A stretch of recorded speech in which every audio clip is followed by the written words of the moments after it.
El municipio de Longaví y la oficina parlamentaria del senador Manuel Antonio Mata gestionaron la visita del Ceremi de Gobierno don Hernán Núñez y su equipo de trabajo, los cuales realizaron una importante capacitación a las organizaciones sociales de Longaví de acuerdo a las necesidades de cada una de estas.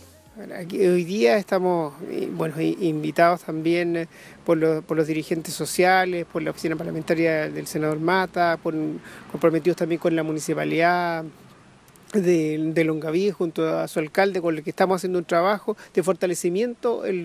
para los dirigentes sociales de la comuna, porque nos hemos dado cuenta que Longaví tiene dirigentes que tienen hambre de participación y tener estos espacios, y para eso necesitan tener las capacitaciones adecuadas y las herramientas, y eso lo estamos haciendo a través de una serie de capacitaciones que llevamos haciendo desde el año pasado en diferentes temáticas, y hoy estamos para mostrarles la oferta de fondos concursables que tiene el Estado para ello. Es muy bueno que venga a terreno el Ceremi, que traiga su equipo y nos pueda informar, porque realmente estamos bastante retirados de lo que es la regional como en Talca, pero acá nosotros hoy día podemos entender y comprender de que el gobierno está preocupado trayendo todos estos proyectos, toda esta enseñanza, toda esta capacitación a nuestros lugares de origen como es Longaví.